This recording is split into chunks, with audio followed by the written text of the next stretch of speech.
2, 1, live.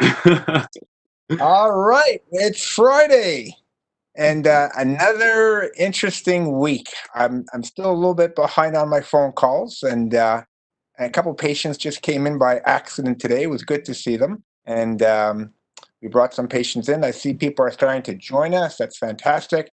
I have to itch my nose, so I'll use a Kleenex over here so I don't use my hands and try to do all the right things. So, how's everybody's week been? I see Erica, I see Emily, and there's Gail. All right, we're just getting started. There's Paul. So, what happened this week, Paul? This week was quite eventful again. It was my birthday this week, so Paul is 21. He's going to be a doctor in about 3-4 years from now. Fantastic. And you forgot your mug at the office. oh, that's all right. I'll come pick it up next time I'm there. Once you go to medical school, you need a coffee mug. You see, so you go for coffee. And today I actually stopped at Tim Hortons on the way today. You know they had the breakfast sandwiches. Remember Zia was talking about that a double of coffee here is how many 220 calories I think. 220, yeah. And those breakfast sandwiches. I take out the bacon. How many calories are each one of those? You think? Without the bacon, maybe around 200. Yeah, Yeah, I'd say so, around there. 200, 250 calories. So you can either have double or one of those breakfast sandwiches. Just take out the bacon. So I have the bacon. I put it in the fridge. It's going to be for the dogs for tonight. You see. And then you can still get your coffee black as well, so that saves a lot of the calories there too. Exactly. So I had the same amount of calories. Actually, I got two because there were two for $5 right now. So I have one on the car for the way home, and then today in the clinic today we had some sushi today, and that was kind of nice. We should have had brown rice, and my wife, when I get home tonight, she's making homemade pizza, whole wheat crust, which is wow. yeah. So I'm pretty spoiled. And maybe I'll go for a bike ride late tonight, or maybe I'll just wait till tomorrow morning. There's actually a Tim Hortons that's 25 kilometers away from my home, and so I went there last weekend. And you can sit outside and watch the world go by, have your coffee, black, of course, a little bit of milk. And you know what was funny? I was with Mike. We were bike riding, and so we get up to the where the cars drive in. Right. We're all there driving in there, and there's cars behind us. And the lady says, you can come into the store now. Whoa, is that? I'm not too sure. Have all the Tim Hortons locations started opening up now, or was that just? I don't know, but that one said 10 people are allowed inside the store. You 10. you can't eat inside the store on that one there, but they had some benches outside. It was a sunny afternoon. It was really kind of nice. We watched the world go by for a little bit, and That's nice. That's a little bit of, I guess, progress away from being stuck inside, encouraging people to sit outside for a little bit as well. yeah. So I encourage everybody to do their. So there was a recent study that looked about how to spread a coronavirus, and they talked about super spreaders and super spreading situations. So what's become apparent is some people secrete more virus than others. They can spread to more. Um, and the environment's very important. So if you're indoors, you're clustered together, poor ventilation. So unfortunately, places like we heard about the nursing home situation, um, you basically have more spread of virus where you're outdoors, less chance of spreading the virus. And that's why, places are opening up and people are being restricted. So as you know, our office is totally different. You were here in the office, and what'd you think of the office when you came this week? Yeah, so I came to the office for the first time in a while this week, and I walked in, and the first thing I told Jen was, "Wow, this is eerie. Like, it's just all the chairs are stacked up on one side. There's a few chairs there, only like one or two chairs for patients to sit on, and the office is usually very lively and very busy. A lot of volunteers, a million things to do, but it was quite quiet, which was it was odd. It was like it was something straight out of a movie or something like that. Yeah, so that's totally different. I'm still not used to it, but that's our new norm, and so we're actually working in there. I'm there every day, and we see patients there at least 3 days a week we're doing testing, and we don't keep people in there very long, and it's totally different. And I always think Sergeant General Jen uh, has her face shield. She's all gowned up, and she will shoot you if you don't pass the screening test. So the screening test is, like, are you sick? You have a fever? Have you traveled? All the typical questions you ask. Then she takes your temperature, and so we have this fancy thermometer. It just imprints on your forehead, or it just takes like a laser gun and takes your temperature. So one week I was having a cup of coffee and I put it to my forehead, and she took my temperature. And because the coffee cup, I thought, oh, I have the temperature. And I just realized that there was hot coffee on my forehead. And so things have changed, and it's good to see people opening up. And so the other thing I learned about people where you can spread is that in places with lots of noise. So it's apparent that people who sing, they shed a lot of virus. So if you're Mhm. around an orchestra or people singing, and someone has COVID-19, you're more likely to get it versus a quiet environment where nobody's talking. And so some of the factories, some of the meat factories where the people are working close together and there's so much loud noise, people are yelling and screaming, that's a more higher spread of virus. So, each week I'm learning something new about this. And so we know that certainly, the best way for the virus not to spread is by isolation. But I think, you can take reasonable precautions. We all have our mask, and I think you'll show a couple of pictures of that along the way.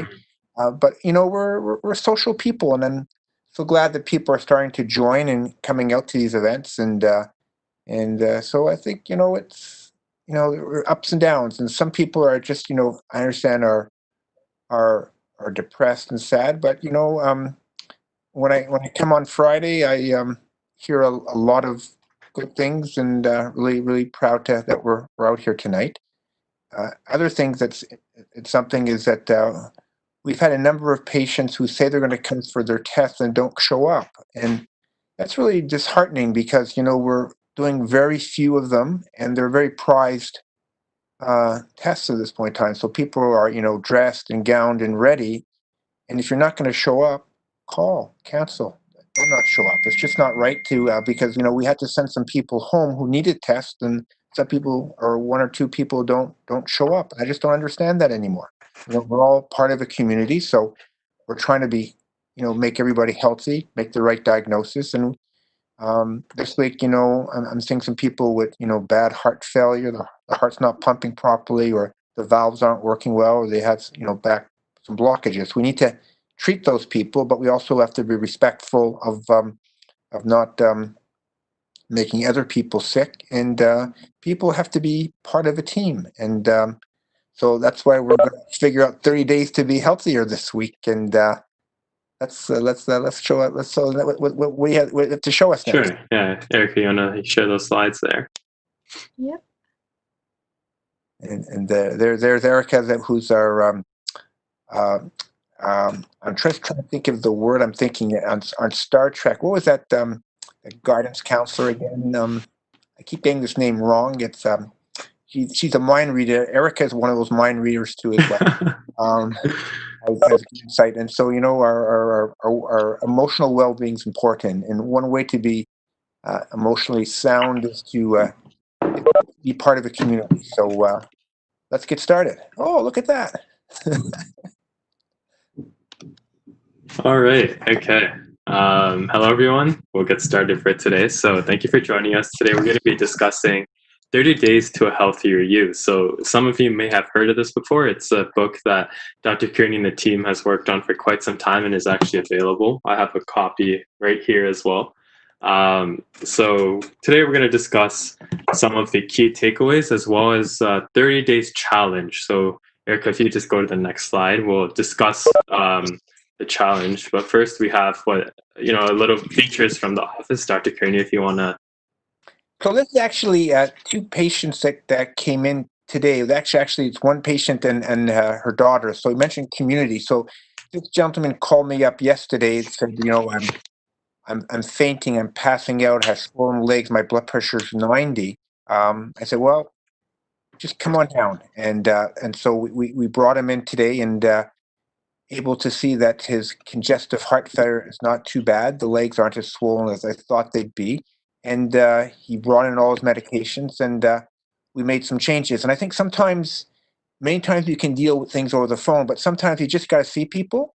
And what made me feel good about him is that he didn't look as sick as I thought he was going to be. Very kind daughter who was looking after him as well, so lots of supports. So I decided I'm going to bring him back once a month or so, made some changes, medications, and I'm going to probably call him once a week.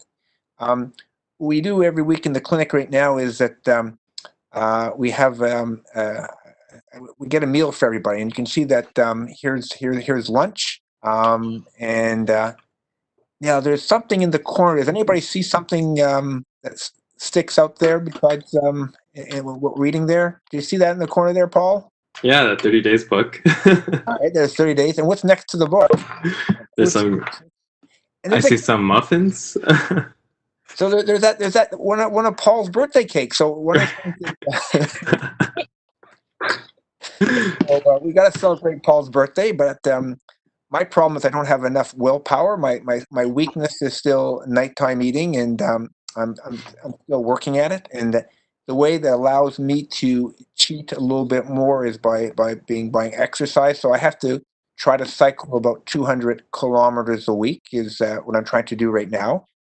Some people it will be just a 2-minute walk 5 times a day, so to me the more I exercise, the better I feel, and also very important, the more I can eat along the way. And so first, I want to say happy birthday to Paul. Who Thank you.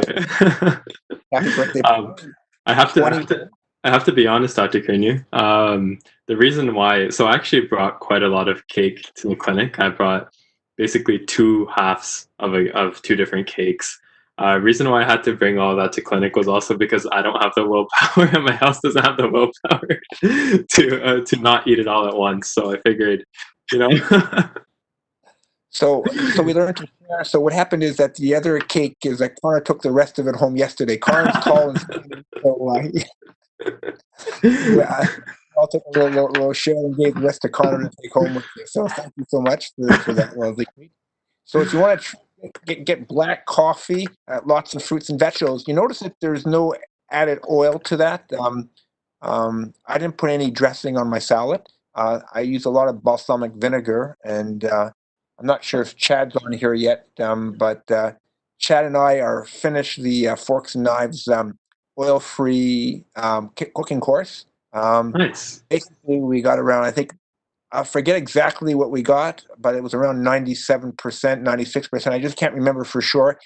That's because of Chad. I was just doing what Chad told me to do, and I had a lot of fun. And we're going to actually show you some different parts. And there have been many times where I was up in the morning at 5:30 with Chad, where we're doing these webinars and looking at together, and it's been really a different way of looking at the world. And I've learned a lot of neat little cooking tricks that we'll share with you. So I'm glad that the people that came in today are doing better, and so we're on a journey to getting people healthier. And let's go to the next part.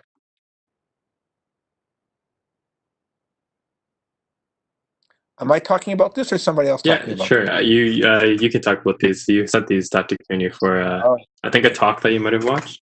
Yeah, so one of the things is that I love learning on the internet, and this is actually a webinar on something called familiar hypercholesterolemia.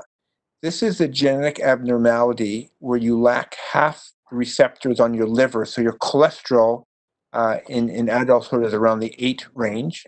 Normal adult cholesterol is somewhere between 4 to 5 range, or closer to the high 4 or 5 range. And if your cholesterol is above 8 because of genetics, and your LDL, the lousy cholesterol, is above 5, you can have an LDL cholesterol between 5 and 10, and that's called heterozygous hypercholesterolemia. That's sort of the middle part there. And these to get a cholesterol, an LDL above 5, means there's a lot of genetics. And if your LDL cholesterol on average is 10, you can expect to have a heart attack by the age of 30. If it's 4, around the age of 60. Now, if you have homozygous, you have both genes, both your parents have this genetic abnormality, you can expect heart disease somewhere between the age of 3 and 6 years of age. And we'll show you an example. The youngest person I know who has this problem actually had their heart attack at the age of 2. So it's so this tells us the higher your cholesterol, the longer it's elevated, the higher your risk. And this talks about is that that's why what I try to do is the average North American has an LDL cholesterol between 2 and 3. And if you're an average individual and you're looking after yourself, you can expect your heart attack somewhere between the age of 80 and 100 if you really look after yourself. And if you have a genetic mutation that gives you a very low LDL cholesterol of somewhere between 0.5 and 1.5, you can expect to have your heart attack somewhere over the age of 100 years of age. LDL cholesterol stands for lousy cholesterol, and it really amazes me when people say cholesterol has nothing to do with heart disease. Next slide. This tells you a lot. This is actually a 4-year-old boy who had his coronary arteries essentially blocked, and 2% of the blood was going through because he had a genetic abnormality where his bad LDL cholesterol was very high at 20. So he died at the age of 4, and he died of sudden death, and his arteries were 98% blocked. And so I don't know what more you need to know when you see very high genetic cholesterol. This can be a killing disease process. I want my LDL cholesterol very low, and I'm going to just take an extra cholesterol pill when I see this. When I see this over here, I have my black coffee. I've already taken some Crestor and Lipitor here. Here's another 40 milligrams of Lipitor. Cheers, everybody.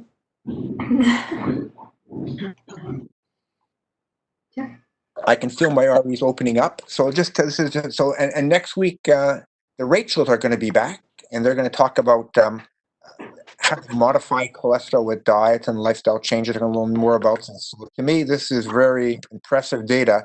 We always learn by examples. People with the highest and the lowest cholesterols is that cholesterol is important, and so that's why that people high risk of heart disease, I recommend 80 milligrams of Lipitor, 40 of Crestor, and 10 milligrams of ezetimibe to get the lousy cholesterol less than 1.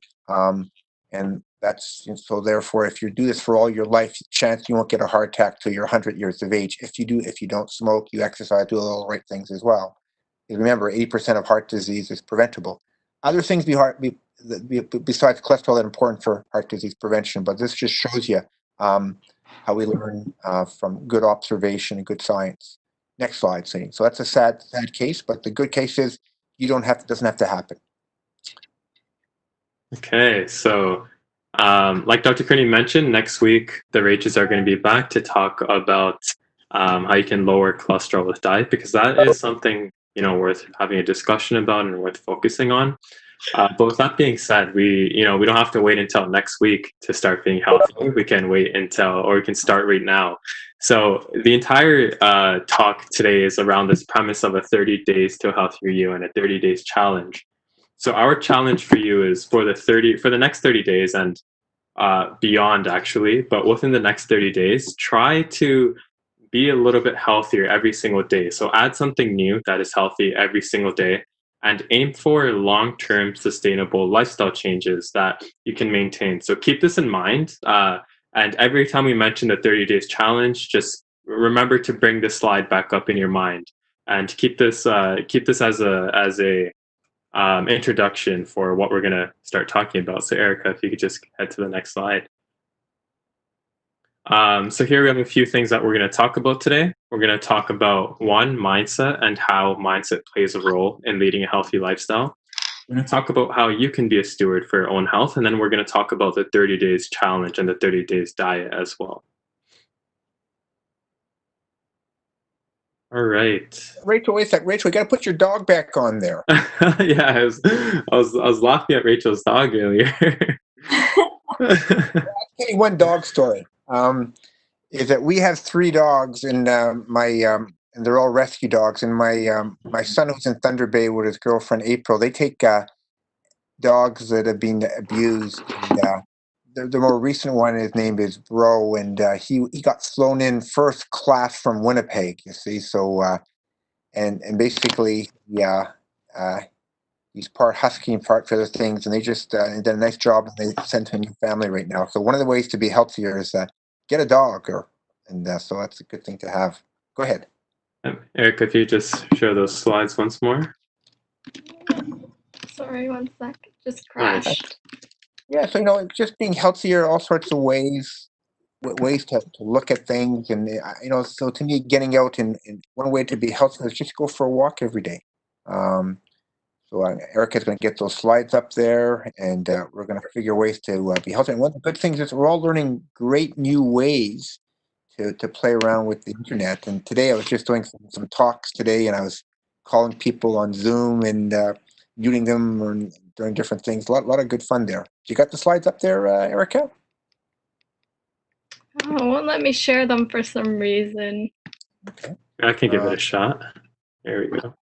See, it's good. Everybody has to try different things, so that's fantastic. So to me, is that I'm really enjoying trying different processes all the time, and none of the stuff is comes easy to me. And it's good to see these young people having challenges too as well. So it just, Yeah.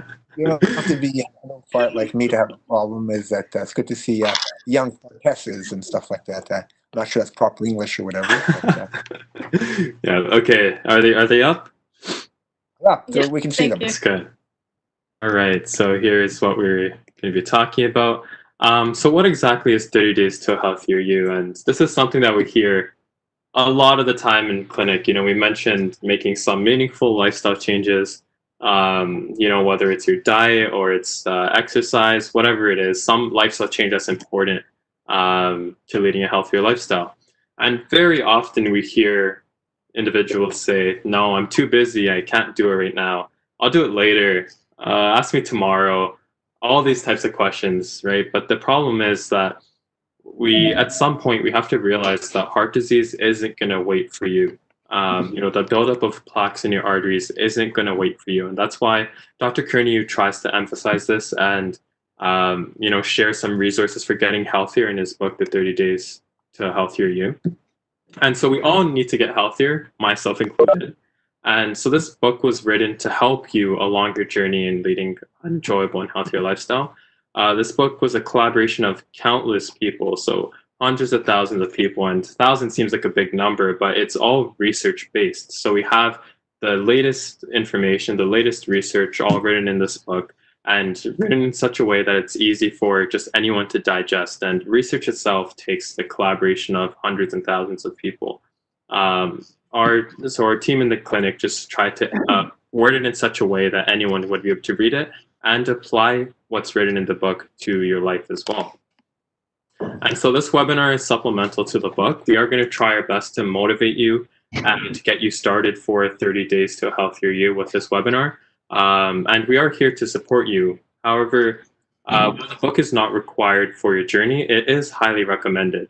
The book normally costs $30, but for patients who are interacting in the webinar and whatnot, we will lower the price to $25. And all the funds for the book go towards good causes, such as donations for hosting programs for people in the community, and like Dr. Kearney has done before, water tanks in Africa and other areas around the world as well. So I would highly recommend purchasing the book if you are interested in having it to support you along the way and for a donation as well. Right now, I believe we're only doing pickups at the clinic because, even though us young kids are technology oriented, I still don't know how to set something up online. So right now we are doing pickups. Yeah, we're lousy business people. We have to help here, and so just think of ways to being healthier all the time. So it's one yeah, absolutely. So what we hope you do get out of today, though, our goal for you today is to learn something new, start leading a healthier lifestyle, lose a little bit of weight, find a new support system. So this one is actually interesting, and this is something that we're going to touch on in just a second. Stop procrastinating or putting a hold on your health because, like we said, heart disease isn't going to wait for you. Have a better understanding that there is no one right way. There's a million different ways that you can combat or lead towards a healthier lifestyle. And you have to find something that's meaningful to you. And we're going to talk a little bit about that today as well. Confidence plays a really big role in leading a healthy lifestyle. So we are going to talk about motivation. And Erica's going to do a nice talk on psychology of motivation as well. And another goal is to spread your care and optimism with others. So take what you learned today and teach the others in your household, teach your friends, or teach anyone else, and just motivate and inspire others to lead healthier lifestyles as well. So one of the goals we mentioned is to get healthier together. And Erica's going to take it away from here. Yep. So just to start off, here's a little question for you all. You might know the answer already, as we've discussed it in previous webinars. But there is a study of adult development conducted by Harvard, and it was spanned over about 80 years. They looked at Harvard sophomores until their old age. It even included a previous president, John F. Kennedy, looked at things like their relationships with others, their blood testing, their marriage status, career, all these different factors. And so when they looked at how long somebody would live and how healthy and happy they were into old age, what do you think the number one factor was contributing to that good health? Was it their cholesterol pills, money, education, relationship? Quality of relationship. Who said that? Gail. Perfect. Bingo. Right. So quality of relationships. It might be obvious to some or not so much, but it's easy to overlook this idea, and why we emphasize taking this journey towards becoming healthier together is because of this. You'll probably be happier. Money, education, relationship. Quality of relationship. Oh, there's just a bit of an echo. Yeah. Yeah, that's just true. So, interesting. Bingo. That's right. So quality of. There it is. Okay. It seems like I think Rachel was watching the YouTube video as well at the same time. So there's a little bit of echo. Make sure we are using headphones too. It's all trial and error for us as well. Yeah, see, it's kind of fun playing with technology, trying different things. So it's interesting. I'm a cholesterol person. I think in getting the bypass at the right time. What turns out, as Gail and Erica keep telling me, is that the number one predictor how long you're going to live is the number of good quality relationships you have. Very powerful. It doesn't mean other things aren't important, but man, and that's why I think it's so important to think about this. Go ahead there, Erica. Mm-hmm. So just like Dr. Kernu said, it is the number one predicting factor. And so when we're working towards becoming healthier, if you can find just one other person to help keep you accountable, but also to help motivate you when things get tough, you might find the journey a lot easier. And if we go to the next slide, just if you find someone who's struggling, continually encourage them, and they hopefully will do the same for you. It doesn't really matter what stage you're at on your journey to becoming healthier. And I keep saying journey because we just want to emphasize that it's not a race that only ends at 30 days, but it's a continuous marathon that we have to battle in order to continually get healthier. And on the next slide, please. So we'll talk a little bit about how to change how you think in order to change your whole lifestyle. And so if we first start with just even a thought or a belief, eventually it will translate into our words, our actions, and hopefully our whole lifestyle, the way we live. And I just want to emphasize that we're changing our lifestyle here, not just adopting a diet or changing behavior. In the end, we're trying to make our whole lifestyle improved and for the better. So that first starts with making SMART goals. You've probably heard of these before, but we're just making goals that are specific, so they're precise. We know exactly what we're going to do, and they're also measurable. They're realistic in a sense that we're not making goals that are too big or too easy, but something that's realistic for us. Like instead of just saying I'm cut out sugar completely, maybe take a baby step and first start with eliminating all sugary drinks and coffee or sugar from your coffee, stuff like that, and then eventually work your way towards the end goal. We want to make sure it's also relevant to us. Remember why we're doing this goal in the first place. Is it just as Dr. Kearney said to do it, or is it because we realize it would actually be beneficial to us in the long term, so that we can spend more time with our children, whatever it may be, just add some meaning to it. And also don't forget to set a deadline for yourself so that you're not procrastinating longer than you should. So, And so if you go back to those goals, so to me, it's interesting. I said that one of my goals is I want to ride my bike 200 kilometers per week. One thing I want to do is I want to stop nighttime eating. I'm having challenge with that. I don't think I can do this at this point in time. So my goal right now is to not be mad or hard at myself because I can't achieve my goal. The best thing I could do is not eat after dinner time. And I'm going to struggle and keep working. I'm not going to give up on that. But one thing I can do is I can ride my bike 200 kilometers a week. So that's my goal. I think it's doable, specific. Now, your goals may be different. Some people are really good about this and say, I'm not going to eat after dinner time. I'm envious of you. And so to me, it's just think about these SMART goals. What's something that you can do? I find that is really committing yourself. You should write them down, and but you shouldn't be hard on yourself. But you should just, like you said, as that Erica was saying, make goals that you can do that are achievable. But also think big. Look at Elon Musk. He launched his rocket ship again today or this week, and amazing. Like he blew up a few rockets along the way. But what an amazing team he's put together. And so my goal is 165 pounds.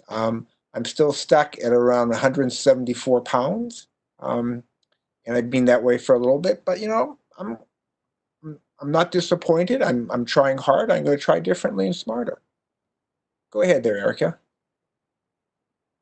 Okay, so like you said, we want to write down our goals, and that way I want to take a minute just now for all of us to grab a piece of paper or even just your and create a little note. So on the next slide, there's going to be a few questions on the screen that I want you even just to reflect on if you haven't already. Maybe even compare it to where you were before if you've already done this before. But the first question is, what current weight? So although the goals you may have are not just focused on weight specifically, but this is one part of becoming healthier, and I think everyone can take a step towards reducing their weight. So just grab a piece of paper or on your phone, just note down what your current weight is. And then underneath that, all right, underneath that, we want to write down what our goal weight is. So Dr. Kernu has 174 on his paper, and now he has another number.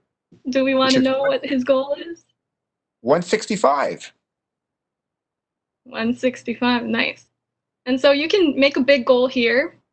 That's okay, it doesn't matter.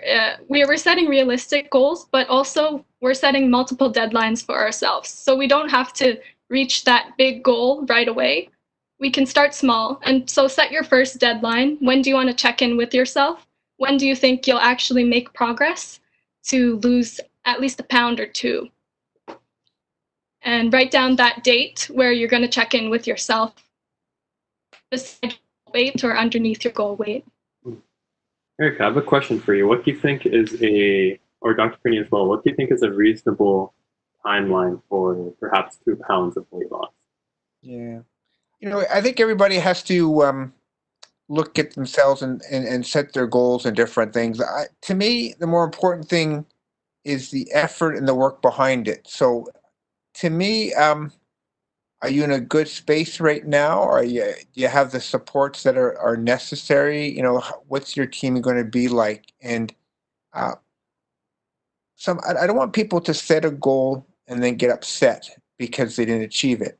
I want people to set a goal and then learn from that experience. And so it's, to me, what's more important is the effort along the way.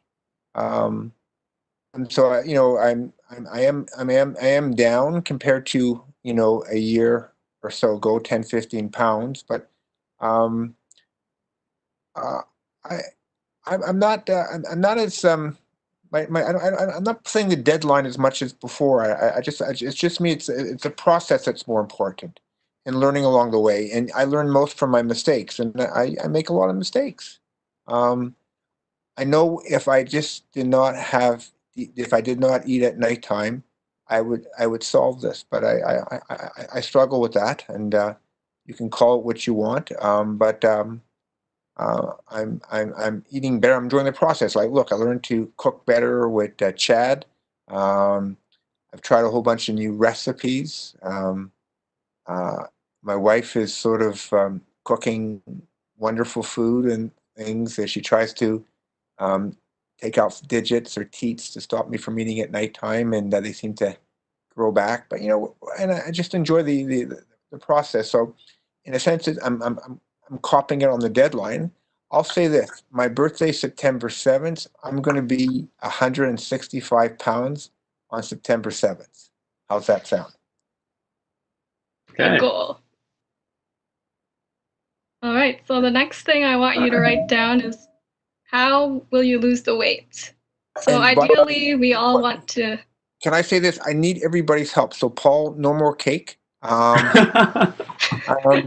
But I want people to, help me. So bring me in a coffee, bring me in a salad oil dressing, bring me in, homemade whole wheat bread, bring me in from your garden your own tomatoes that you've grown this summer or winter time. Bring me in the salad from your gardens. Bring me in a smile. Don't expect me to be on time because we deal with emergencies. But expect that I will deliver the best possible care. If you book a test, make sure you show up for a test, and and just be part and make everybody else healthier. Just make everybody else along those ways. Um, I need your help to achieve this. And what I'm going to do is every week I'm going to give you my weight, and we'll see what happens. And I need your support. I need your help, and I'll give you mine. Go ahead. Okay. Yeah, and another thing to note is that you're writing these down now, and maybe you're using a pen, so it looks like it's permanent, but you can always change these over time and adapt them to what works best for you. So if you realize next week that maybe I was a little bit too ambitious, then of course feel free to lower that goal and eventually increase it. And we're going to offer you more ways of how you can practically reduce your weight throughout this presentation. But for now, write down what comes to you first. What do you really think you will be able to do within the next 30 days or so? And so think of how you can track your progress. The easiest way is paper and pen, which is what we're doing now. But you could also find an app or anything online to track your progress and just note down your current values, your weight, and other things. We'll go into an app that you can also use to track your food, for example. And I want you to write down on your sheet is name of someone or a group or anyone who will keep you accountable. So first and foremost, it should be your own name. But if you can think of somebody else who will help you along the road, just write down their name. And like Dr. Kernu said, you can give them your weight every week and they can help motivate you in the right direction. If you need someone who's tough and tells you to stop eating the cake, or someone to just encourage you continually, pick the right person. And if you don't have one, you can always reach out to us, and I'm sure Dr. Kernu will find you a fitting health coach. And so keep this paper, write down the date on it, put it in your pocket and for safekeeping, and refer to it on that deadline or even before it. Now, I want to talk a little bit about habits before we go into the rest of it. So how long do you think it takes to form a new habit? 21 days, 2 months, 254 days? Take a guess. You can 21 write days? it down in the messages. 21 days? Emily says 21 days. What does everybody else say? And again, just in the WebEx, you would be muted, so you can just unmute yourself and answer if you want to give it a shot as well. And then YouTube has the chat box too. Yeah, so we want to encourage you to join in if you can. Just type away your answers or just shout them out if you want. 21 is the, a lot of people think it's 21 days, but if we delve into the literature a little more, some research has shown that it takes more than 2 months on average. So just getting into the new habit takes more than we 254 days is actually when the habit becomes automatic.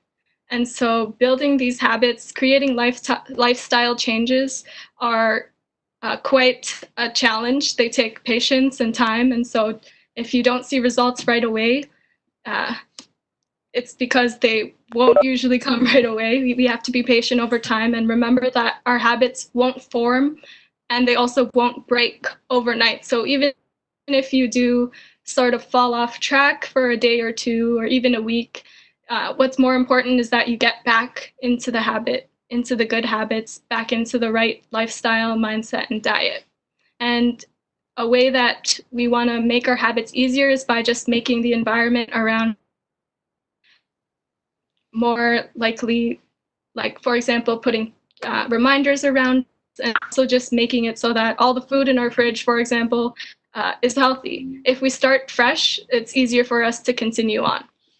And so I just wanted to address a few stages of change because what we're doing here is making a drastic lifestyle change. There are usually 6 stages people refer to. The first one is called pre-contemplation, and that involves really just thinking. Sometimes it's ignorance and denial. You know, if you think you're making excuses for yourself, like, I don't really need to do this, or I'll do this later. But in order to get over that first stage towards contemplation, we need to really reflect, sit down with our thoughts, and might be unsure, but if we weigh the pros and cons of what we're doing and address the barriers that are preventing us realistically from achieving our goals, then we're able to start preparing, which is the third stage.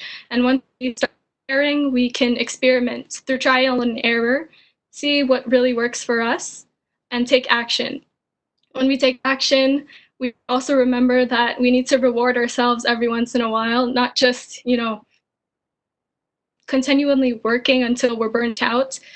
We have to maintain these practices that we're incorporating into our new lifestyle. And once we maintain them, there will probably come a point where we relapse. But it's normal. Like Dr. Kearney said before, you're just going to keep trying again and again. It's not important that you failed or that, you got off track, but what's important is that you learn from that failure or mistake in order to get back up and start fresh again. And so just a quote on the next slide is, trying is the first step to failure. But the next slide, we say, and every failure is a step to success. So we need to try, first of all, and when we fail, that's only going to get us closer to the success in the end. And we'll move on to some tips. So just in general, to get healthier, first of all, we shouldn't be smoking Drinking alcohol should be limited at least to 4 drinks a week or none at all if you can. Eating bad foods, of course, we're going to stop that. Stop procrastinating, stop neglecting your health, and don't give up. But now we're going to get more into what we should actually be doing. And some of it is self-explanatory, but we tend to forget because there are a number of different things that we need to take into account, which also include managing our stress and well-being. So if, we're taking care of our physical health, but we don't feel good in the end, what's the point, right? And the next slide, just to help you reflect further, before we really start making the changes that we need to make in order to be healthier, we need to recognize our weaknesses and the areas that we can actually improve in ourselves.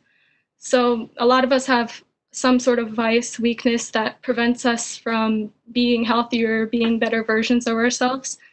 We want to avoid those, of course, but if you can't completely eliminate them, then we want to try to come up with coping mechanisms, things that will minimize the effect of the bad influences in our lives. And of course, make sure you plan always. So whether or not, like we discussed before, when you encounter relapse, make sure you have a plan that helps you get back on track, whether that's by talking to someone who will help you become focused again, or if it's just refreshing through exercise, just make sure you have a plan.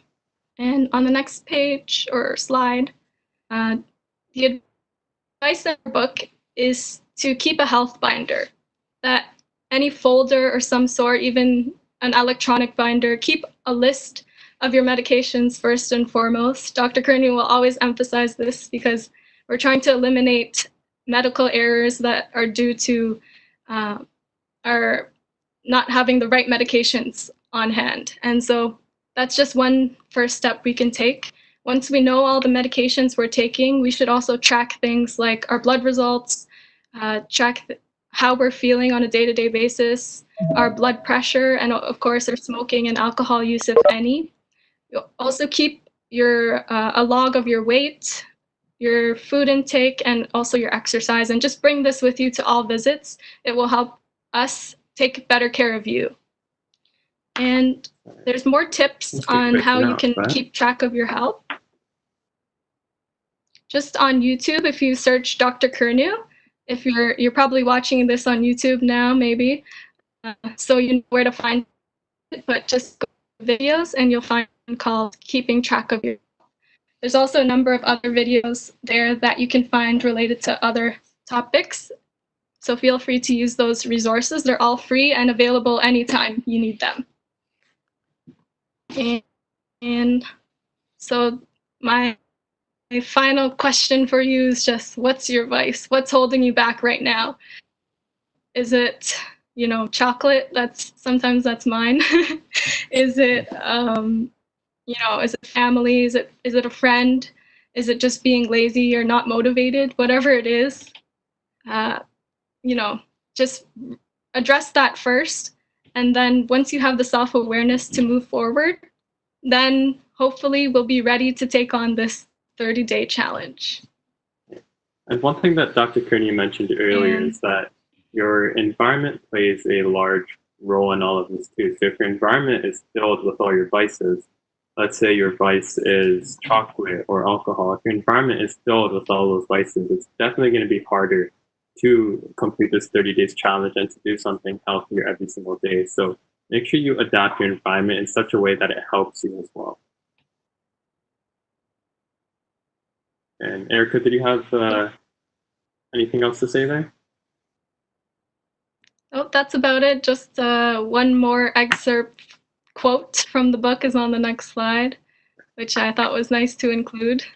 Just a goal without a plan is just a wish. So if you have a hope that I'm going to lose weight or I'm going to be healthier, that's the first step. But that's only the first step. We need to move on from that step and actually make a concrete plan that will help us get to our final destination. And hopefully what we'll talk about next will help you get there.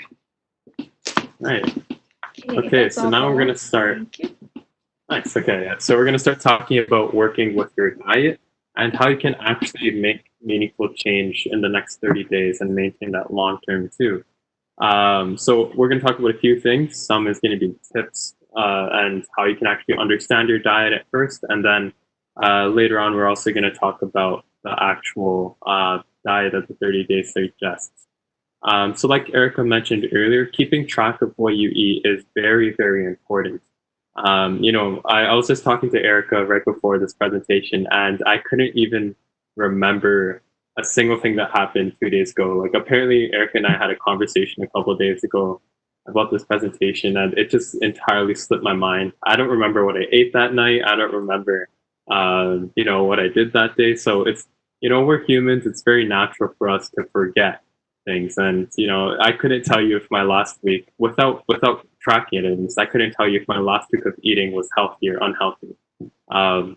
So tracking and documenting your food intake is very important because it shows you trends on what your typical food or diet is like. A lot of us might believe we have healthy diets only to find out, upon tracking it, only to find out we had pizza maybe 3 times in the past 2 weeks and burgers, another 3 times or something like that. So, tracking not only helps you find trends, but it can also help you on your day to day. We do talk about BMR as well. And sorry if I keep exiting and heading back into it. For some reason, technology is not on our side today. But yeah, so we do also talk about BMR here, and tracking your food intake is really important to make sure that you are consuming less calories than you are burning. So I'm sorry, I I couldn't get it. Sorry, I'm just gonna. I can't do this properly. Forget it. Good to see everyone else trying to work through all their technology things. That's great to see people working hard at this. Yeah, it definitely takes a lot of trial and error.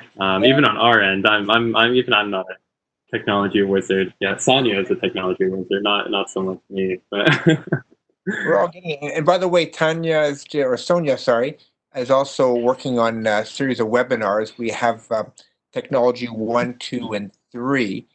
Technology 1 is just sort of how to use things like email, Gmail, and how to use it better. Number 2 is basically how to use things like WebEx and Zoom and how to use this better, and other features. And the third one's coming out real soon, and we're going to talk about that later from from Facebook, Twitter, and just other apps and things. So there's so much to try, and one of the things I'm really having a lot of fun trying is this technology. And so I had a few Zoom meetings with people, and I mess up along the way. And Paul just got a Zoom meeting for me before. What the hell are you getting? Why are you giving me a Zoom meeting? So I'm just practicing, and and I was working with Connor, and we can actually disconnect people too as we want, and bells and whistles. So there's so much, and this is a key slide, is that knowing what your metabolic rate is. Tell me about this one here. So a little bit of background. I often give this analogy for calories. I compare calories to the idea of money. So we have what's called a basal metabolic rate, and this is how much energy your body uses throughout the entire day. You can think of this like a budget for your day. So every day you wake up in the morning, you're gifted a certain amount of money. Now, eating food costs you money, so you lose some of that money. Whereas exercising is sort of like income. You've got some money coming back in. So the goal at the end of the day is to have a savings. You don't want to spend all of your money, but you want to have some left over. Similar idea can be applied to your calories. So your basal metabolic rate is your energy expenditure for the day, and you want to make sure that in order to lose weight, you need to make sure that you are burning more calories than you're consuming. Now, you consume or you burn calories just by being alive, and that's called the basal metabolic rate. So the amount of calories in your BMR is how much calories you burn just by being alive. Walking burns some calories, exercising burns some calories, but eating food is consuming calories. So you need a net negative calories to lose weight, and actually you need 500 calories remaining every day of a week, or 3,500 calories in a week to lose 1 pound a week on average. Now, there are multiple ways that you can find your basal metabolic rate. For those of you who, like the classic way with using equations and a calculator and a pen and paper, we have some equations on the slide here. Those of you who are a little bit more tech savvy, you can try just typing in that website there. You can enter your age, your height, your weight, all that information, and it'll give you a basal metabolic rate. So here we have examples here. So for a 65-year-old male, 170 calories, that weighs 70 kilograms, on average, burns about 1,400 calories just by being alive. You can start looking at your exercise levels. So let's say this 65-year-old is actually Michael Phelps, who swims 6 Olympic-sized swimming pools every single day or something like that. They're obviously very, very intensely exercising, and you get a lot more calories when you are exercising a lot more. That's why Dr. Kearney says he goes on bike rides and he exercises so that he can eat more food. That still leaves him more space to have calories or money remaining at the end of the day. On average, sedentary lifestyle, you have maybe 1,700 calories, and the older you get, the lower this gets to. So you want to make sure that you're consuming less calories than you're burning. You can see for females, on the other hand, it's still a little bit lower as well. So 65-year-old female, about the same height and weight, burns about 200 less calories or 150 less calories every day compared to a male of the same height and weight as well. Again, these are averages, but this is quite a good estimate for you to work with. And if you are a little more tech savvy, you can just head to this website here, enter your own height, enter your own weight, and find out what your BMR is.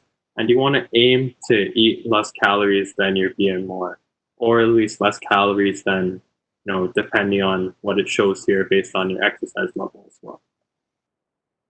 There are some, like Erica mentioned earlier, there are some apps that you can use to help track, your calorie intake and your BMR and all that. One of them is MyFitnessPal. I'm not going to talk too much about it right now because Sonia is going to have a video on this, and you can find that on our YouTube channel. But if you are interested, you could just YouTube MyFitnessPal, and I'm sure you'll come across a tutorial on how to use this as well. But in order for us to track our calories, we have to understand what nutrition labels look like. So here we have a sample nutrition label, and this is for crackers. There are a few things that we have to keep in mind when looking at nutrition labels. One of the important ones is serving size. A nutrition label tells us all of these facts. It tells us how many calories are in the food and fat and all of that fun stuff. But what's very, very important is we have to know how much food this is describing. What's written here is for 9 crackers. If we go to another box of crackers, it might have very similar calories, but if it's for 3 crackers or 4 crackers, it's not very comparable. You can have twice as many crackers in this sample for the same amount of calories as maybe another box that has 4 here or has 3 here. So you have to be really careful in making sure that you are considering how many calories you're consuming, but also the serving size of that as well. Here at the top, we can see our calories. So if you are logging your calories, you can use an app like MyFitnessPal, or you can even just write down on a piece of paper, try and estimate. I had 18 crackers today, so for my snack, I'm going to write down 180 calories, for example. This area here are some things to limit.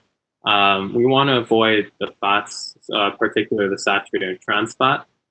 We notice some percentages here, and a good rule of thumb is that anything above 15% is considered high, anything below 5% is considered low.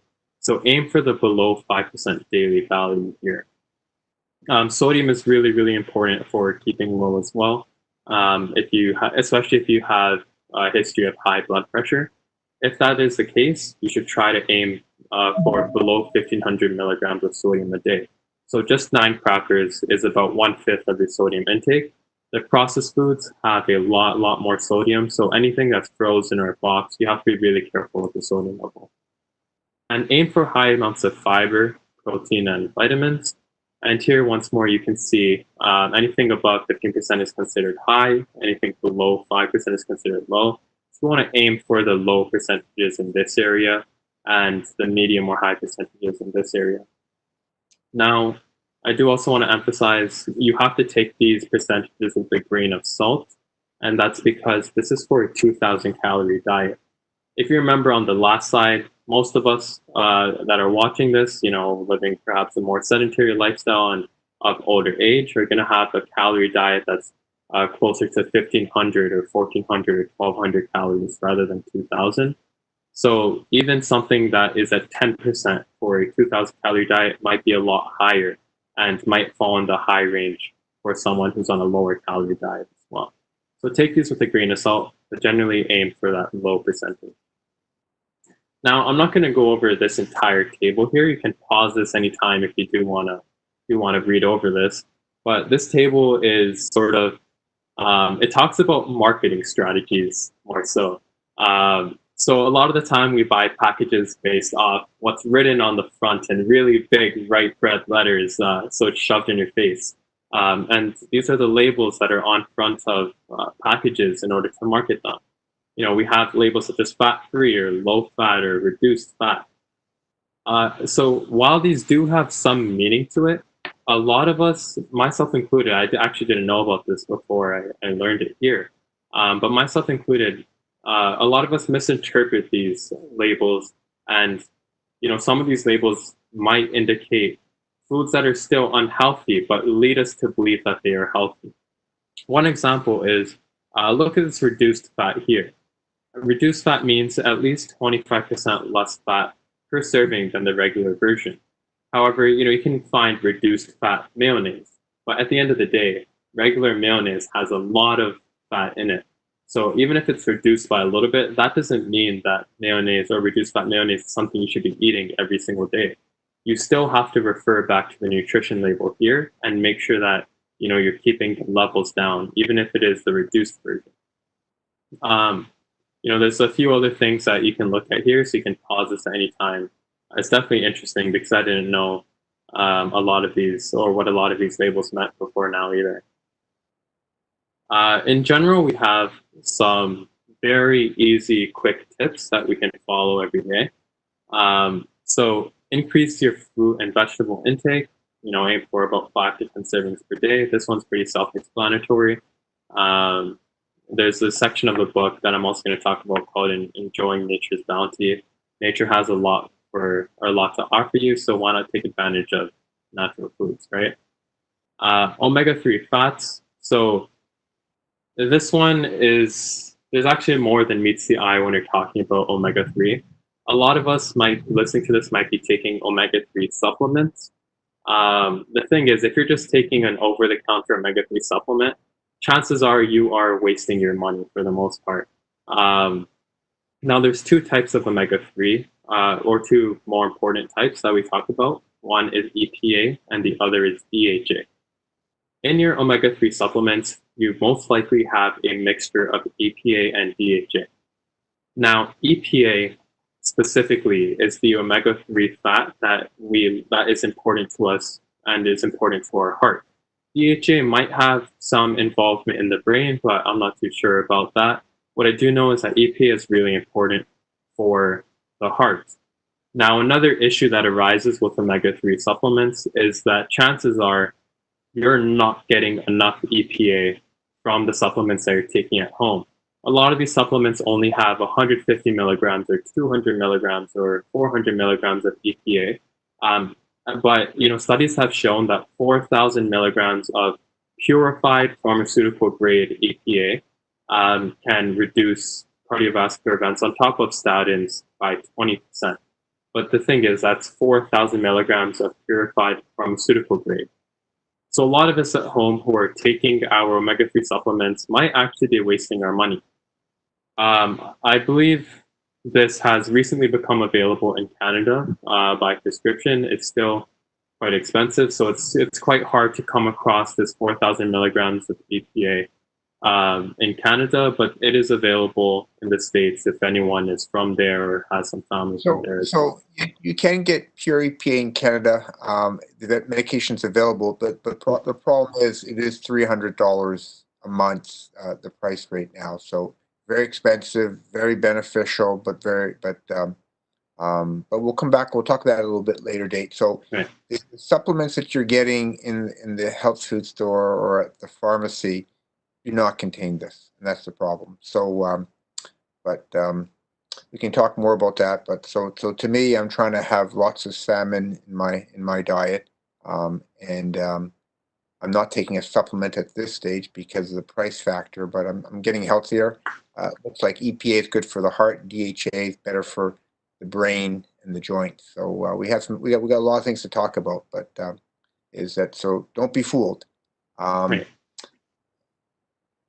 And another good change to make is to swap, a lot of our grains for the healthier grains or the whole grains. So what I like to call is the no white diet. So no white bread, no white rice, no white flour. Swap all that for your whole grain bread or your brown rice and your whole grain pasta or oats and barley and all of that healthier grains as well. And finally, aim for low fat products. So whether it's dairy, go for the skim milk or non-fat yogurts as well. So these are some very, very quick changes that you can make, and it'll have quite a drastic impact on your diet. There are some foods that you want to avoid. So like I mentioned earlier, avoid your saturated fats, salt, and your trans fat. The salt has an effect on your blood pressure, and saturated and trans fats we know historically aren't necessarily the greatest for you. One other big one that I want to emphasize is to avoid sugary beverages. We get a lot of calories, or liquid calories are something that we want to avoid because they take a lot of our calories away from our daily budget. If you remember, they almost cost a lot of money from our daily budget. And we also don't get full off of these liquid calories as well. So, instead of Coke, you can supplement it if you still really want that carbonated feeling. You can supplement that for carbonated water. But just trying to avoid the liquid calories there too. Nice. Yep, so we call that the rule of 8. So increase the consumption of 4 good foods and decrease the consumption of 4 bad foods. And you can even take this on a daily level. Every day, if you notice yourself staring at a piece of cake, try counting to 4, try counting to 8. So swap the piece of cake for a little bit of fruits and aim for small changes in your day as well. Another possible tip that you can do is consider a plant-based approach. So we are talking a lot about making changes to your diet, but considering a plant-based approach is actually a good change that a lot of us can take. And a lot of us are scared when you hear plant-based, but I do also want to emphasize that you don't need to commit to it 100% right away. You can maybe try taking one day at a time. Have a meatless Monday per se. But there are some benefits for plant-based eating. A big one is, it's nice. It's nicer for your body. It's better for the environment and the animals, and you can eat more. So here you can see, for example, you can compare the amount of oil compared to the amount of vegetables you can have for similar calorie sizes. So 500 calories of vegetables versus 500 calories of meat versus 500 calories of oil. You definitely get a lot more food out of the fruits and veggies. And I think, I don't have a picture here for it, but I remember there's this picture where half of a muffin is almost equivalent to about 3 heads of broccoli as well. So I'd rather eat, 3 heads of broccoli rather than half of a McDonald's or Tim Hortons muffin. We have some guidelines for a successful diet. So avoid skipping meals unless, it's something that you're actually used to. A lot of us accidentally skip meals, and thanks for joining us there. Hi, Dr. Deacon. Okay, just gonna meet you there real quick. All right. So avoid skipping meals because a lot of us, unless we're used to it, a lot of us tend to overeat on our next meal when you skip a meal. Know your triggers or your vices and avoid those, and be aware of your portion sizes. One that I like to try is don't eat 2 to 3 hours before your bedtime. So I actually think I recently found out that I'm a nighttime eater as well, Dr. Grenier. I was talking to Erica a couple of days ago, and I was about to go to bed, and I told her I was going to go eat something before 8, before I went to sleep, and she's like, "Why don't you just go straight to sleep?"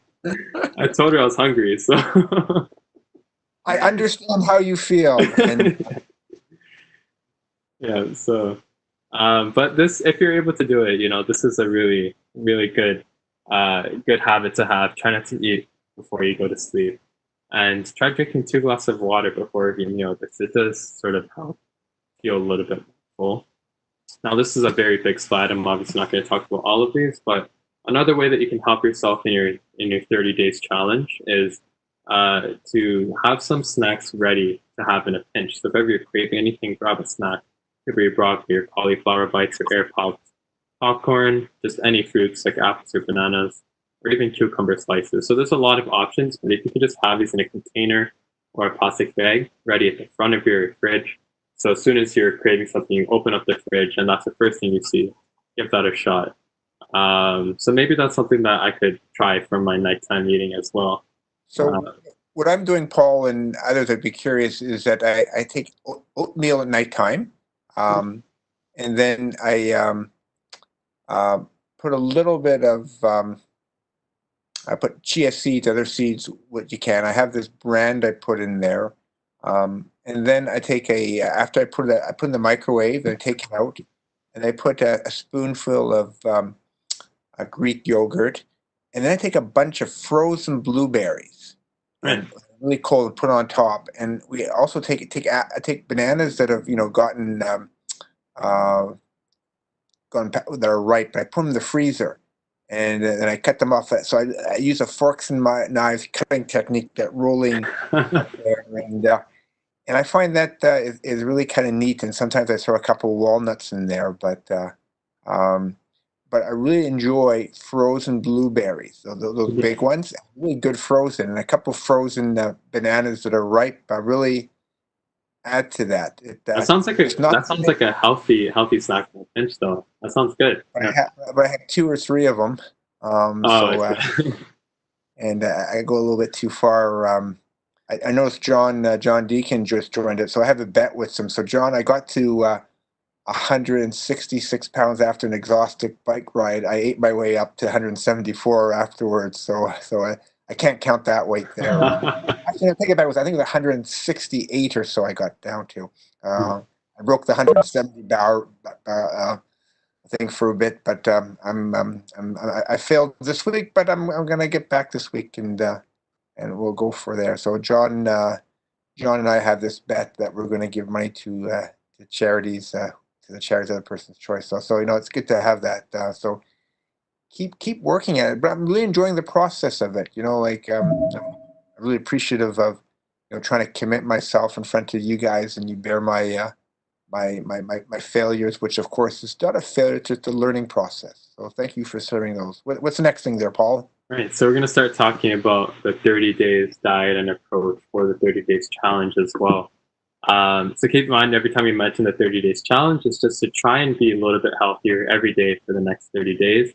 And then try making some meaningful lifestyle changes that you can maintain long term. So one of the goals here is not only to just feed you a diet and call it a day. We're aiming to make a change that is actually meaningful to you and you will maintain long term. So we often hear about a lot of diets. Anyone know any names of any diets that you hear about either online or when talking with friends or anything like that? Anyone know any fad diets, so to say? Yeah, Atkins is a popular one. Yeah. I'm hearing about the keto diet very often recently as well. There's intermittent fasting. There's the DASH diet. There's a portfolio diet. There's a vegetarian diet. There's the cabbage soup diet. We can go on and on. So to me, is just try different things at different times. And one of the things that I remember what Erica said at the beginning, if I got this right, Erica, is that to change a behavior, you need 270 something days. So basically, you need basically 30 days to healthier repeat it 10 times. Yeah. And so, that's okay. We have to go in steps, but to change something long term requires a repeated effort.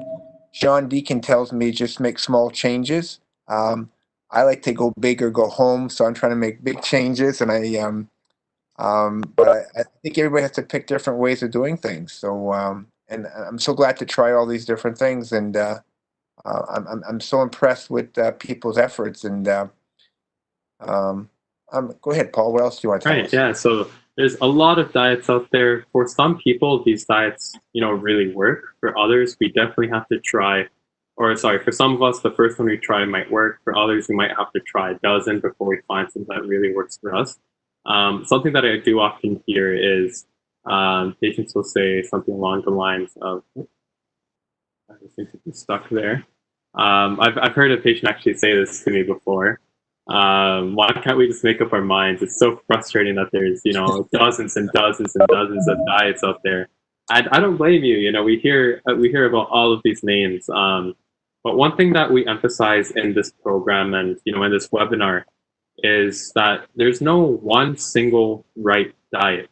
It's important that we individualize and personalize our diets. You need to find something that works for you. What works for Erica might not work for me. What works for me might not work for you. So we're going to try offering a variety of options to choose from. Now, it's really important that you choose a regimen that you enjoy. I gave intermittent fasting a try, I gave keto diet a try one time, and I personally, like for myself, I didn't enjoy the keto diet. I found that I wasn't able to maintain it because not enjoying it had me unmotivated. For others, they might remain motivated, but for me, it just wasn't in my cup of tea. So definitely choose something that you enjoy and something that you'll be able to maintain. And so we're going to try offering, or in this presentation, we have been and will be trying to offer some broad guidelines that you can follow to make your diet healthier. And so our 30 days approach is broken down into 3 different phases. The first is induction, second is enjoying nature's bounty, and the third is home stretch and consolidation. So motivation, as we know, is a huge, huge, huge driving force for weight loss. So I'm going to ask everyone, take that piece of paper that we had from the beginning as well. You can just use the flip side of it, or grab another paper if you want. We have a challenge questionnaire that is basically going to assess, where your motivation may lie right now. And Dr. Kearney mentioned earlier, if you're not in the right mindset or you're not in the right environment for a diet, you might end up actually only be setting yourself up for failure, and this might motivate you in the future. So you want to make sure that if you are considering making a meaningful lifestyle change, make it at a time that will help you rather than make it harder. So complete this questionnaire before starting a big change or a lifestyle change. Grab a pen and paper right now and we'll complete it together. If the questionnaire is successful, attempt the 30 days challenge. If the questionnaire is unsuccessful, you can read the book and you can start looking for where your weaknesses are or where you're unmotivated, and start thinking about how you can motivate yourself. And we're going to touch on that just a little bit as well.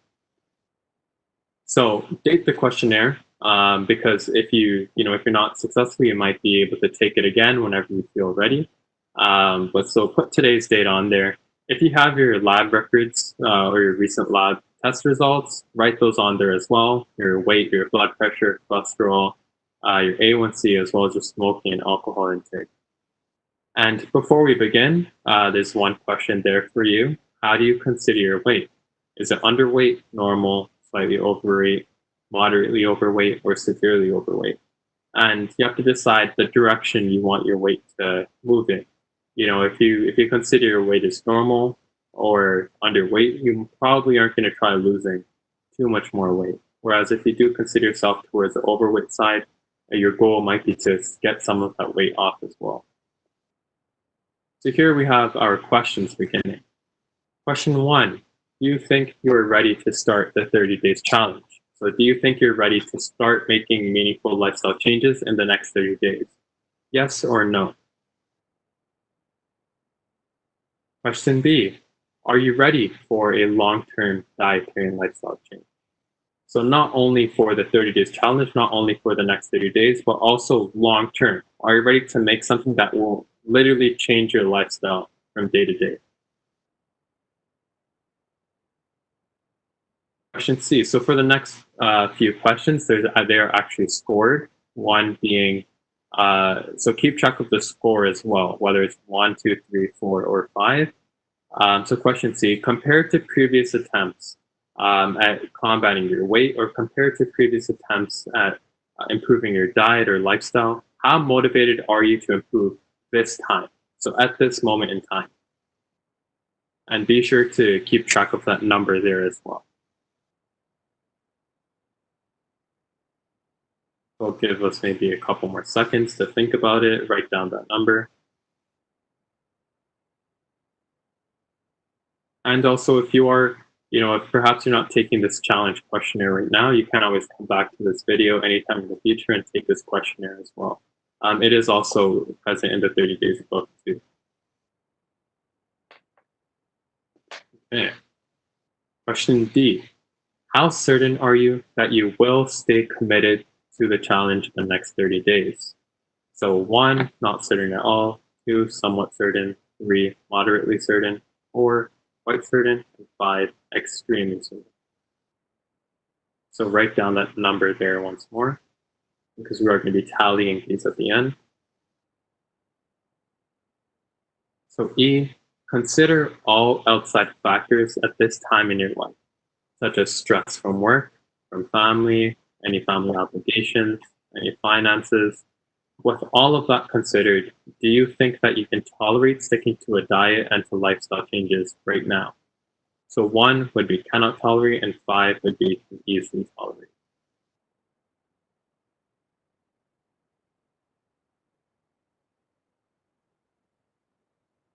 We'll have this up for a few more seconds.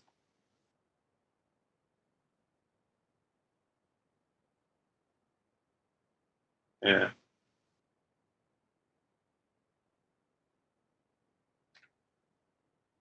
All right. Question F. Think honestly about how committed you are to adding at least 7 hours of activity per week, such as exercise, gardening, or walking.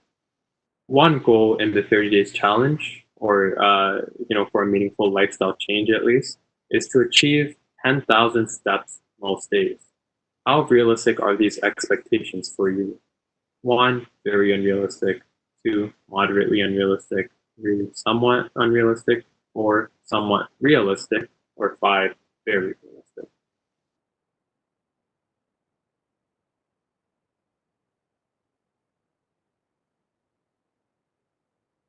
And question G, while dieting, do you often fantasize about eating a lot of your favorite foods? So 1 is always, and 5 is never.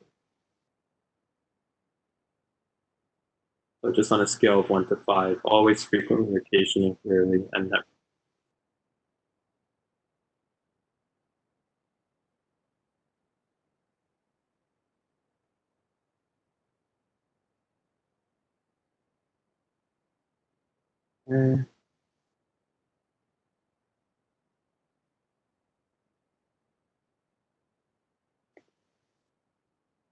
And H, while dieting, how often do you feel deprived, angry, and or upset? 1, always. 2, frequently. 3, occasionally. 4, rarely. 5, never.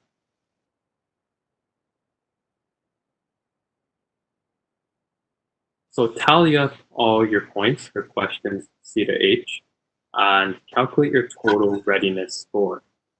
So from questions C to H, all of them that were numbered 1 to 5, tally up all your scores from the corresponding answer there as well. Now, if you answered no to questions A or B, which is, are you ready for the next 30 days? And are you ready for a meaningful lifestyle change long term? Or if you scored below 16 points, this might not be the greatest time for you to start the 30 days challenge.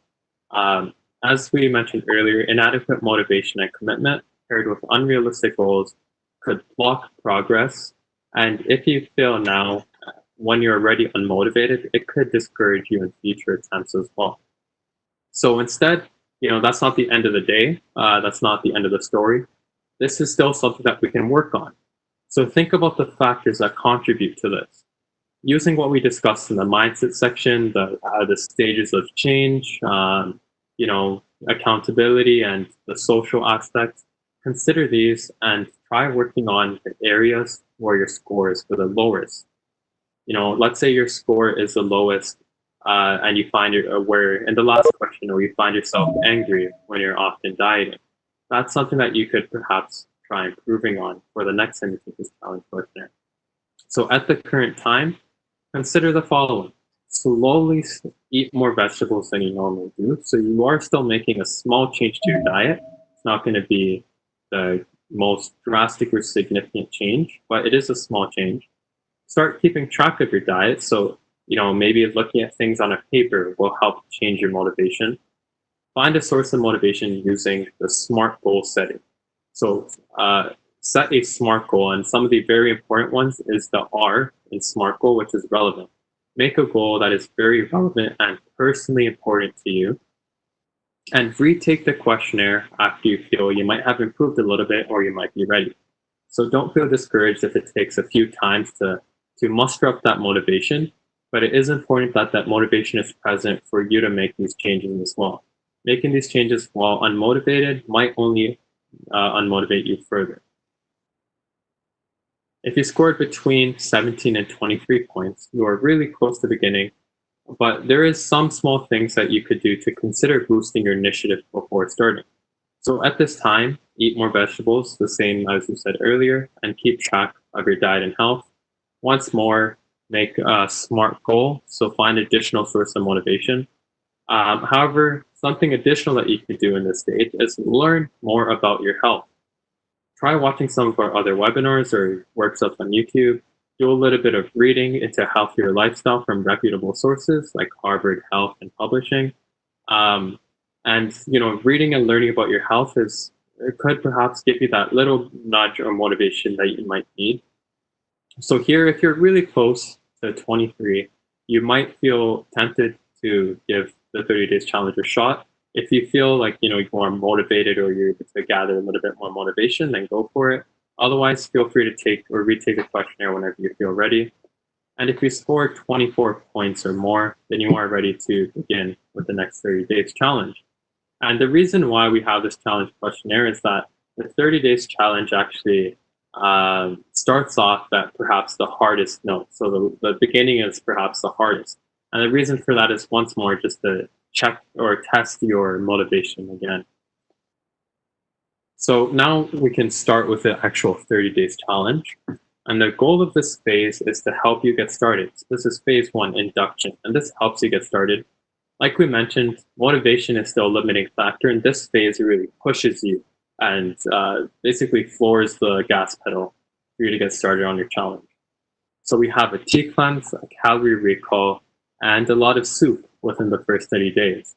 So a tea cleanse is where, upon medical clearance, try going a whole day without eating. You can have tea, you can have coffee, you can have water, but this will really push you and, see if your motivation is there to last the whole day. And this is right off the bat. If you're not able to do it, that's okay. You can still try the 30 days challenge, but it's just for a little bit of a self-test of your motivation. So give that a shot. Be sure to get medical clearance. There are a few people that I would recommend not do this right off the bat. For example, if you have a history of hypoglycemia or diabetes, you might want to make sure that you would be able to last a day without any drastic changes to your blood sugar. And next one is the calorie recall. So between days 2 and 4 of your first 10 days, consume below your BMR. So we had that discussion about calories and money. So try getting your food intake below your BMR within these days and start walking a lot more. And then the soup is on. So in this phase, so in the first 10 days of your 30 days, try introducing a lot more non-creamy, healthy, low sodium soups as well. Soup is great because you get all the nutrients you need. It's low on calories and it will fill you up as well. But note that in this phase, so the first 10 days, you will find yourself being hungry. It is an abrupt start, but it gets the ball rolling. So here's an example of what a diet might look like within these first 10 days. Breakfast, and I do also want to emphasize for the 30 days challenge, we don't give you a very strict diet for you to work with. We give you an idea of some things that you can use, and use this to gauge other foods that you might genuinely enjoy. So as in the book, there are a lot of recipes, a lot of diets, or a lot of sample days that you can look through, and you can honestly pick and choose the pieces that you like, and cater it in such a way that you'll be able to maintain it long term. So here we have a sample where we have breakfast with oranges and eggs and black coffee, lunch with a bean salad, dinner with a salmon fillet, and a sweet potato, and then a dessert with a few dates and a low-fat cup of milk. Right, so this is what something might look like within these first 10 days. Again, you will be hungry. A lot of us tend to eat much bigger serving sizes than are here, and a lot of us tend to eat perhaps more meals than are displayed rather than just a breakfast, lunch, dinner, dessert. So it is okay if you are hungry. It is going to test your motivation. So we did mention you want to try dropping the sodium in these first 10 days as well. So here are some foods that are high in sodiums. We have cheese, gravies, snack foods like crackers, and pizzas as well. So pizza, a lot of us are in denial about pizza being high in sodium, but that is a food that we do want to avoid too. So that was between days 0 or days 1 and 10. That's where you really drop your food intake and you really push yourself. In between days 10 and 20 is where you can switch and perhaps increase your food intake such that it includes a lot more fruits and vegetables. So this phase is called enjoying nature's bounty, and you really want to maximize your fruit and vegetable intake. So it is still important to restrict your calories because, like I said, that is how you lose weight. Soups are still great, but you can now add a lot more natural grains, a lot more fruits and vegetables, legumes. Make your plate colorful. Nature has a lot of colors to offer, and I had a friend who had this challenge where every day she would try eating foods of 5 different colors. And sorry, specifically vegetables of 5 different colors in every meal. And that was a challenge she had for herself, but it really forced her to get creative and get healthy. So that's something you can consider too. So you can include chicken or fish. It is recommended to not fry it. Fish would be the better option, but you can also try plant-based as well. So we mentioned plant-based will let you eat more food too, which is nice. Avoid perhaps white bread specifically. You can have a little bit of whole grain bread, but not too much, not the 6 pieces of toast that we all hear a lot about. Avoid the sweetened beverages because this is really going to take away from your calories, and avoid the fried foods because oil really takes away from your calories as well. For context, 1 tablespoon of olive oil is about 120 calories. And most of us, like a lot of the time, we use a lot more than just 1 tablespoon. Drink lots of water and eat lots of fiber because fiber will help keep you full. And yeah, so 5-day portfolio diet. In the book, there is samples of 5 days of what this might look like. I've provided 1 day here. Drink a lot of water. You can have unsweetened coffee once more.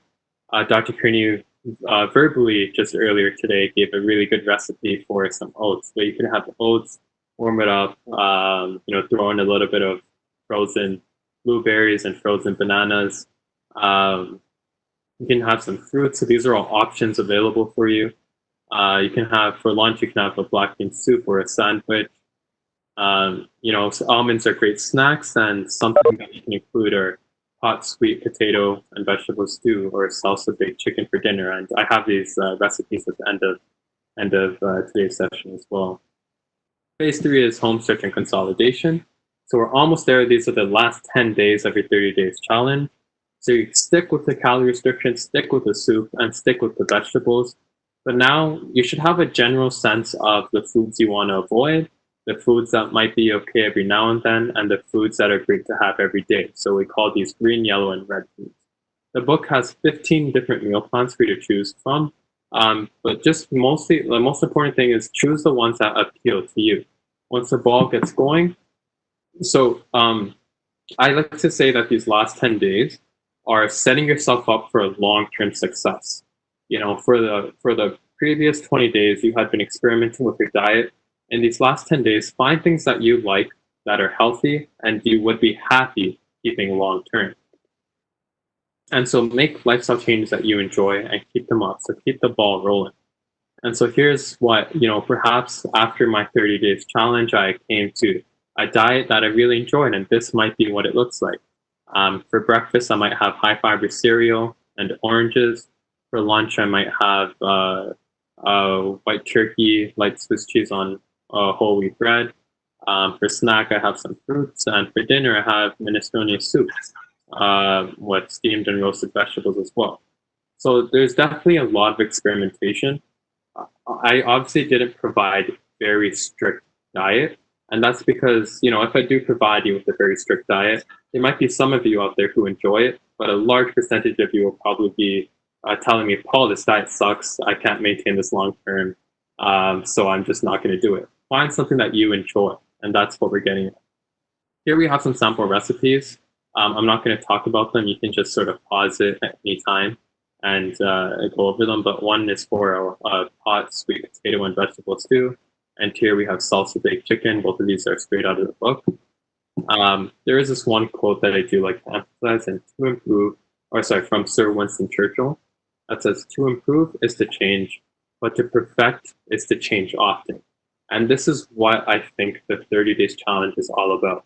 It's a challenge for experimentation, a challenge for you to give something just a shot. Just give it one try. If it doesn't work out, that's okay. You can try again whenever. Just give it a shot and just experiment to see if you can make some sort of lifestyle change that you would be happy to maintain. So for the next 30 days, every day, try and be a little bit healthier and try experimenting a little bit more. Perfection isn't going to happen overnight. It's going to take day after day after day of trials and experiments for you to find what you enjoy. But the goal is to find a lifestyle change that you will be able to maintain. And so I'm going to wrap up by talking about some key takeaways from the book. Heart disease isn't going to wait for you. You have to start taking action as soon as you can. Everyone needs to get healthy, myself included. Changing lifestyle is difficult, so be realistic and choose a regimen that you enjoy. Working in groups, like Erica said, can help so many things happen that we can't do alone. And it makes so many things possible. So consider who you have around you, whether it's family or your loved ones or your children or your neighbors or friends that you talk over the phone. Just keep each other accountable. If you fail, brush it off and try again. Failure is the best teacher, and it's essential for success. It's not about getting it right on the first try. It's about trying your best and not giving up. I would much rather, or I'd be a lot happier with someone who, perhaps faced failure 3, 4, 5, 10 times, but then they finally got it right, than someone who, didn't really get it right and gave up at the end of it. It's possible to teach an old dog new tricks. So this is something that patients say to us a lot of the time. They say, I'm getting old. I don't want to change anything. But what you change today can still have an impact on how you feel and your health tomorrow. So it is possible, and it's important to teach an old dog new tricks.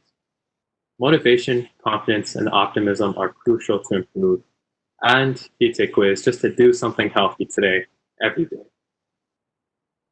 So mindset is really important. Be a steward for your own health. So keep yourself accountable, track your own health. The same way that you might be budgeting your money, budget your health too. And then attempt the 30 Days Challenge.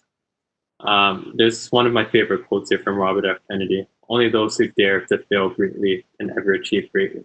Without even giving something a shot, or similar to what Wayne Gretzky says, you miss all the shots you don't take. I think I butchered that quote, but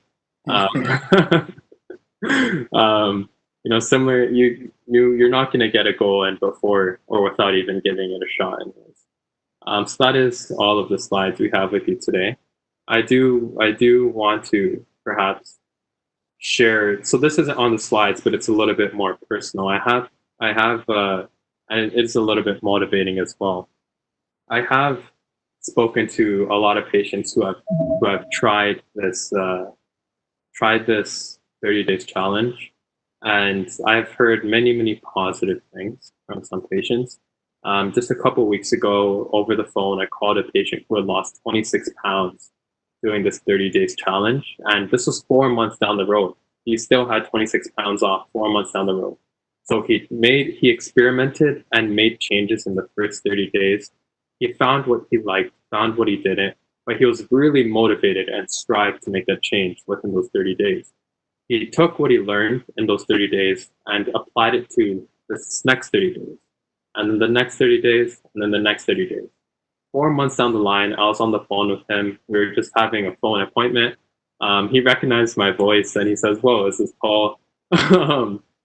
Thanks for doing that challenge a couple months back. And he told me he lost 26 pounds. So it definitely is possible. But, like it says on the slide there, only those who dare to fail greatly can ever achieve greatly. There might be a lot of factors that can, it's not only about mindset, it's about environment, like you said too. So be sure you are in the right mindset, you are in the right environment that will help you. And it's okay if you, fail and you need to try again. That's okay. You just pick it right back up where it was. Maybe think a little bit about why you might have failed, what the difficulties were, and how you can improve them next time. But key takeaway, long story short for today, is just don't hesitate to give something a shot. And I think that's all we have for you today. Wow, well said. Erica, what do you think? Any other words of wisdom? Yeah, I'll just add, like you said before, it's called the 30-day challenge, but really even the book recommends that you do the challenge and repeat it 3 times or even as many times as needed until you find what really works for you so that it's sustainable in the long term. And whether it's 30 days, 60 days, or 300 days, don't be afraid to start again from the first day, because the only way that you'll get to day 300, for example, is if you start at day 1. And that's all I would like to add. Thank you. Also, from the slide previously, it talked about teaching an old dog new tricks. One of the highlights, I think, from the book is Dr. Kernu's story about kite surfing and how even at 60 he learned like a brand new skill of kite surfing. So that's just a little story there that I thought was a highlight of the book. So my first teacher told me to give up. I've had other teachers. I'm still not where I want to be, but it's a great new opportunity. And what makes kite surfing so enjoyable is that to do it well, you need help by an expert. And it's something I'm just going to keep working on for as long as I can. And trying new things is wonderful. Paul's learning the piano. Vous allez parler un petit peu en français de temps en temps. So Paul's learning a little bit of French. I went back and thought about this quite a bit. Is that Elon Musk, launching his rockets and what he's done is truly amazing to me. We shared his video about what makes Elon Musk is that he works harder than most people. He doesn't give up. And one of the quotes is, "No one's failed bigger than Elon Musk," is that his first 2 rockets, I think, exploded. He spent $200 million of his own money. He was going bankrupt. What does he do? He launches another rocket. He's an amazing man. He's taught us a lot. I looked at Bill Gates, who's if anybody's going to find a vaccine for COVID-19, he's going to be part of that equation. I look at Steve Jobs, how he's changed the world. unfortunately, he made some mistakes, and one of the biggest mistakes he made is he thought that fruits and vegetables would cure cancer. Um, uh, Fruits and vegetables are good. And one of the things actually I learned is that probably taking a multivitamin if you have cancer probably increases cancer because the vitamins provide an environment for cancer cells to proliferate. So when you think you know everything, there's still a lot more to learn. Um, I'm learning every day, and I surround myself as much as I can with people that make it easier to do the right things. I also find that sometimes you got to be careful. The people you surround yourself can pull you down. Um, so try to team up with people that can make you better, and you can make them better. And if we all had that approach, we'd be in a much better place right now. And one of the joys of COVID-19 is we're looking at the world through different eyes, different collaborations. I don't think any of us want to be here, but it's also given us opportunity to use new things. If it wasn't for people like Erica and Paul, we could not do these webinars, and they allowed us, and we're growing with this. This is a community. This is your community. Um, they're all recorded. Please go back and look at them. I need to look at things over and over again and digest. There's people on this today that are very important to me. You are all very important. I will go for my bike rides this weekend, and I will pick up the phone and I will call you along the way. And I enjoy people's company. But please, just not to, success is the ability to go from one third to the next with no loss of enthusiasm. So William Churchill's. And to me, this has just been a wonderful experience. So one of the things I learned is that I'm going to do 30 days to help you 100 times. I just got to just stand up for a second, get the light to go back on. What I learned is in this room here that this is an automatic light. And John taught me how to keep light on the background. So I worked on that better. Maybe one day I'll get a haircut. But right now is that we're learning, we're getting better, and I'm very grateful. So what I'm going to do is that I weigh 174 pounds today. I'm still in my bet with John Deacon. I did get down to under 170 for a very short period of time, but that was after dehydration, pure exhaustion. It wasn't the most successful week for my weight, but you know what? I'm getting there. And with all your support, I will do that. And the support that you need. If you need somebody to help support you, just let us know at drkernew at 230. What is it? drkernew 232 at gmail.com, and we'll find somebody to help you with. Now, maybe your goal is smoking. Maybe your goal is to have walk 2 minutes this week. I was talking with Elizabeth. Elizabeth is in her 80s, and she makes sure she walks for 20 minutes around her apartment complex every day, and that's one of her goals. And she makes the most wonderful ginger vegetable soup and brings mangoes from time to time. She's my adopted mother, and she's wonderful things, and I enjoy everybody's participation, and I enjoy all your participation. Anybody else have any comments or thoughts at all? I guess the last thing I want to say is, so the book is still available from Clinic. It has basically this presentation, but in a lot more depth. And all the money does go to charity as well. So if you're interested, you can just give us a call or email yourkernew232 at gmail.com, and you can come pick it up from the clinic as well. So to me, this is about magnifying benefit. I'm really, I wouldn't be, this book took probably 20 years to actually complete.